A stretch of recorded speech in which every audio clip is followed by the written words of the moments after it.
दोस्तों, क्या आप जानते हैं स्त्री मूवी एक सच्ची घटना पर आधारित है। स्त्री की कहानी साउथ इंडिया में घटित हुई एक सच्ची घटना से रिलेटेड है। दरअसल 1990 के आसपास कर्नाटक की राजधानी बेंगलुरु में एक अफवाह फैली थी कि एक चुड़ैल है जो शहर की गलियों में रात के वक्त घूमती है और यह पुरुषों की तलाश करती रहती है। वो चुड़ैल लोगों के घरों का दरवाजा खटखटाती थी और बड़ी प्यारी सी आवाज में घर के पुरुषों को आवाज देती थी। खासकर उस पुरुष की माँ या पत्नी की आवाज में वो उन्हें पुकारती थी। अपने जानने वालों की आवाज सुनकर अगर पुरुष बाहर आ जाता था तो फिर वो चुड़ैल अगले 24 घंटे के अंदर उसे मार देती थी। ये अफवाह शहर में आग की तरह फैल चुकी थी। लोग डरे हुए रहते थे और रात में घरों से बाहर नहीं निकलते थे। उसके बाद लोगों ने इस चुड़ैल से बचने का एक तरीका सोचा, नालेवा। नालेवा का मतलब कन्नड़ भाषा में है कि कल आना। लोग अपने घरों के सामने नालेवा लिख देते थे ताकि वो बुरी आत्मा उनके घर का दरवाजा ना खटखटाए। ऐसा माना जाता था कि नालेवा पढ़ने के बाद वो चुड़ैल वापस लौट जाती थी और दूसरे दिन वापस आती थी। जैसे जैसे समय बीतता गया वैसे वैसे उस चुड़ैल का डर लोगों के दिलों से निकलता गया। समय के साथ सब कुछ पहले की तरह नॉर्मल हो गया। दोस्तों, आज की कहानी उसी स्त्री वाली घटना से मिलती जुलती है। एक समय की बात है, मध्य प्रदेश के एक छोटे से गांव चंदेरी में एक भयानक अफवाह फैली हुई थी। गांव के लोग कहते थे कि रात के अंधेरे में एक स्त्री भटकती है जो पुरुषों को अपना शिकार बनाती है। इस स्त्री के बारे में कहा जाता था कि वह रात में घरों के दरवाजों पर दस्तक देती है और जो भी उसे खोलता है वह गायब हो जाता है। इस रहस्यमयी घटना ने पूरे गांव को हिलाकर रख दिया था। ये कहानी कई साल पहले की है, जब चंदेरी गांव में एक सुंदर और युवा महिला राधा रहती थी। उसकी खूबसूरती और प्रतिभा ने उसे गांव के सभी लोगों के बीच लोकप्रिय बना दिया था। लेकिन उसकी जिंदगी में एक भयानक मोड़ आया जब गांव के कुछ गलत लोगों ने उसके साथ दुर्व्यवहार किया और उसे मार डाला। राधा की आत्मा इस अन्याय को सहन नहीं कर पाई और उसने प्रतिशोध की कसम खाई।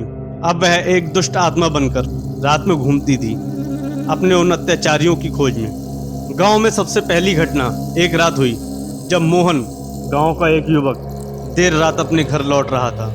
उसने सुना कि किसी महिला की आवाज में उसे पुकारा जा रहा है। उसने मुड़कर देखा तो एक सुंदर स्त्री खड़ी थी जिसने उसे अपनी ओर आकर्षित किया। जब मोहन ने उसके पास जाने की कोशिश की वो अचानक गायब हो गई। अगले दिन मोहन का शरीर गांव के बाहर पेड़ पर लटका हुआ मिला। उसकी आंखें खुली हुई थी और चेहरे पर गहरा डर था। मोहन भी उन गलत लोगों में शामिल था जिन्होंने राधा के साथ गलत किया था। इस घटना के बाद गांव में अजीब अजीब घटनाएं होने लगी। रात में लोगों को अपने घरों के दरवाजों पर दस्तक सुनाई देने लगी।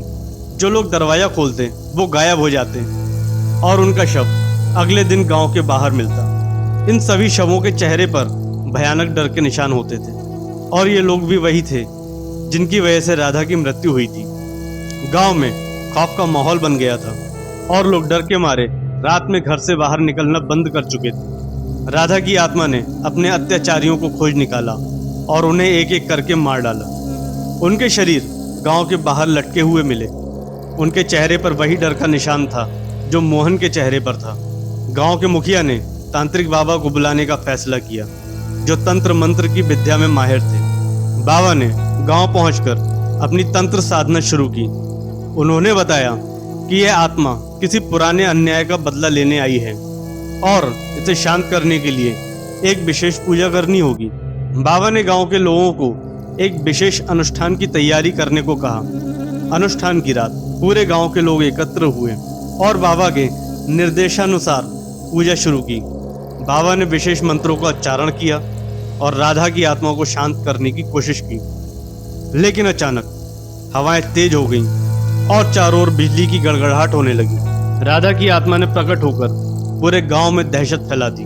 उसकी चीखें और भयानक रूप देखकर लोग भागने लगे। गांव के लोगों ने बाबा से गुहार लगाई कि वह इस आत्मा से उन्हें बचाए। बाबा ने अपनी पूरी शक्ति का प्रयोग करते हुए आत्मा को नियंत्रित करने की कोशिश की। बाबा ने राधा की आत्मा से बात करने की कोशिश की तो राधा ने बाबा को अपने ऊपर हुए अन्याय के बारे में बताया। और ये भी बताया कि राधा ने सभी गुनहगारों को मार दिया है।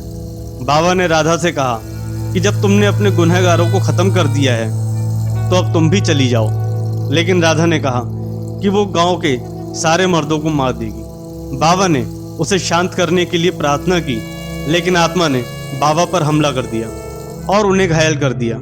बाबा ने अपनी आखिरी शक्ति का प्रयोग करते हुए आत्मा को बांधने के लिए एक विशेष मंत्र का उच्चारण किया। अचानक आत्मा चीखते हुए गायब हो गई और चारों ओर शांति छा गई। बाबा ने गांव के लोगों को बताया कि राधा की आत्मा अब मुक्त हो गई है और अब वह किसी को नुकसान नहीं पहुंचाएगी। लेकिन उन्होंने यह भी चेतावनी दी कि राधा के साथ इस गांव में बहुत गलत हुआ था और राधा ने अपने कातिलों को सजा भी दे दी। तो अब इस गांव में दोबारा किसी लड़की पर ऐसा जुल्म नहीं होना चाहिए, वरना राधा फिर से आ सकती है। गांव के लोगों ने बाबा का धन्यवाद किया और उन्हें पूरे सम्मान के साथ विदा किया। इस घटना के बाद गांव के लोग बहुत ही सतर्क हो गए और उन्होंने अपने कर्मों के प्रति जिम्मेदारी समझी। उन्होंने यह भी सीखा कि किसी के साथ अन्याय करना कितना खतरनाक हो सकता है और इसका परिणाम कितना भयानक हो सकता है। दोस्तों, ये कहानी हमें यह सिखाती है कि किसी भी प्रकार के अन्याय और अत्याचार का परिणाम बहुत ही भयानक हो सकता है। हमें हमेशा अपने कर्मों के प्रति जिम्मेदार रहना चाहिए और किसी के साथ अन्याय नहीं करना चाहिए। दोस्तों, अगर आपको ये कहानी पसंद आई हो तो कृपया इसे लाइक और शेयर करें और हमारे चैनल को सब्सक्राइब करें। धन्यवाद।